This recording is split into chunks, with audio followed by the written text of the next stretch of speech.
ವಾರ್ಷಿಕೋತ್ಸವದ ಪ್ರಯುಕ್ತ ತಂಬಿಟ್ಟು ದೀಪೋತ್ಸವ. ಶಿಡ್ಲಘಟ್ಟ ತಾಲೂಕಿನ ಕಂಬಿಕಾನಹಳ್ಳಿ ಗ್ರಾಮ ಪಂಚಾಯಿತಿ ವ್ಯಾಪ್ತಿಗೆ ಬರುವ ಕಾಳನಾಯಕನಹಳ್ಳಿ ಗ್ರಾಮದಲ್ಲಿರುವ ಶ್ರೀ ಬಸವೇಶ್ವರ ದೇವಾಲಯದ 3ನೇ ವರ್ಷದ ವಾರ್ಷಿಕೋತ್ಸವದ ಪ್ರಯುಕ್ತ ಗ್ರಾಮದಲ್ಲಿ ತಂಬಿಟ್ಟಿನ ದೀಪಗಳನ್ನು ಮಹಿಳೆಯರ ತಲೆ ಮೇಲೆ ಹೊತ್ತು ಗ್ರಾಮದ ಪ್ರಮುಖ ಬೀದಿಗಳಲ್ಲಿ ಮೆರವಣಿಗೆ ಮೂಲಕ ಶ್ರೀ ಬಸವೇಶ್ವರ ದೇವಾಲಯಕ್ಕೆ ಆಗಮಿಸಿ ಮಹಿಳೆಯರು ಹೊತ್ತು ತಂದಿದ್ದ ದೀಪಗಳನ್ನು ದೇವರಿಗೆ ಬೆಳಗಿಸಿದ ನಂತರ ಮಹಾ ಮಂಗಳಾರತಿ ಮುಗಿದ ನಂತರ ತೀರ್ಥ ಪ್ರಸಾದವನ್ನು ಸವಿದು ತಮ್ಮ ತಮ್ಮ ಮನೆಗಳಿಗೆ ತೆರಳಿದರು. ವಾರ್ಷಿಕೋತ್ಸವದ ಅಂಗವಾಗಿ ಗ್ರಾಮದಲ್ಲಿ ತಂಬಿಟ್ಟಿನ ದೀಪೋತ್ಸವ ಕಾರ್ಯಕ್ರಮವನ್ನು ಹಮ್ಮಿಕೊಳ್ಳಲಾಗಿತ್ತು. ದೇವಾಲಯದಲ್ಲಿ ಶ್ರೀ ಬಸವೇಶ್ವರ ಸ್ವಾಮಿಗೆ ವಿಶೇಷ ಹೂವಿನ ಅಲಂಕಾರ ಮಾಡಲಾಗಿತ್ತು. ಗ್ರಾಮ ಸೇರಿದಂತೆ ಸುತ್ತಮುತ್ತಲಿನ ಗ್ರಾಮದ ಸಾವಿರಾರು ಭಕ್ತರು ವಾರ್ಷಿಕೋತ್ಸವ ಕಾರ್ಯಕ್ರಮದಲ್ಲಿ ಭಾಗವಹಿಸಿ ದೇವರ ಕೃಪೆಗೆ ಪಾತ್ರರಾದರು. ವಾರ್ಷಿಕೋತ್ಸವದ ಅಂಗವಾಗಿ ವಿಶೇಷ ಪೂಜೆ, ಹೋಮ, ಹವನ ನಡೆಸಿ ಮಹಾ ಮಂಗಳಾರತಿ ಮಾಡಿ ನೆರೆದಿದ್ದ ಭಕ್ತಾದಿಗಳಿಗೆ ತೀರ್ಥ ಪ್ರಸಾದ ವಿನಿಯೋಗಿಸಲಾಯಿತು. ಈ ಸಂದರ್ಭದಲ್ಲಿ ಪಿಎಲ್ಡಿ ಬ್ಯಾಂಕಿನ ಮಾಜಿ ಅಧ್ಯಕ್ಷರು ಹಾಗೂ ಹಾಲಿ ನಿರ್ದೇಶಕರಾದ ಕೆಎಂ ಭೀಮೇಶ್, ಕಿರಣಗೆರೆ ಚಾಕಿ ಸಾಕಾಣಿಕಾ ಕೇಂದ್ರ ಪ್ರಾಂತೆಸಿ ಹಾಗೂ ಎನ್ಆರ್ ಚಾಕಿ ಸಾಕಾಣಿಕಾ ಕೇಂದ್ರದ ಮಾಲೀಕರಾದ N Ramesh, KN Ramachandra, KN Anil Kumar, Ayush ಇಲಾಖೆಯ ಕೆಎನ್ ದೀಪಕ್, ಗ್ರಾಮದ ಮುಖಂಡರು ಹಾಗೂ ಗ್ರಾಮಸ್ಥರು ಹಾಜರಿದ್ದರು.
ಎರಡು ತರಕಾರಿ ಊಟ ಚೆನ್ನಾಗಿದೆ.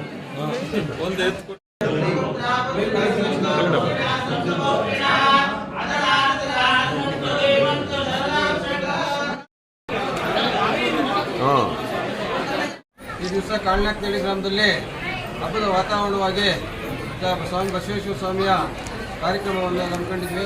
ಈ ವರ್ಷ 3ನೇ ವಾರ್ಷಿಕೋತ್ಸವವನ್ನು ಊರು ಗ್ರಾಮಸ್ಥರು ಮತ್ತು ನಾವೆಲ್ಲ ಸೇರಿ ಮಾಡಿದ್ದೀವಿ. ಬಹಳ ವಿಜೃಂಭಣೆಯಿಂದ ನೆರವೇರಿತು.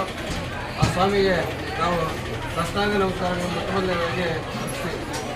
ಅದೇ ರೀತಿಯಾಗಿ ಇವತ್ತು ಕಾಳನಾಯಕನಹಳ್ಳಿ ಸ್ವಾಮಿ ಬಸವೇಶ್ವರ ಸ್ವಾಮಿ ಭಾಳ ಏನು ಸತ್ಯ ಇರೋಂಥ ದೇವಸ್ಥಾನ ಅಂತ ಹಿಂದೆ ಹೇಳ್ತಾ ಇದ್ರು. ನಾವು ಇವತ್ತು ಈ ಮಟ್ಟಕ್ಕೆಲ್ಲ ಬರಬೇಕಾದ್ರೆ ಅವರ ಆಶೀರ್ವಾದ ಮೇರೆಗೆ ನಾವು ಇಲ್ಲೆಲ್ಲ ಬಂದಿದ್ದೀವಿ.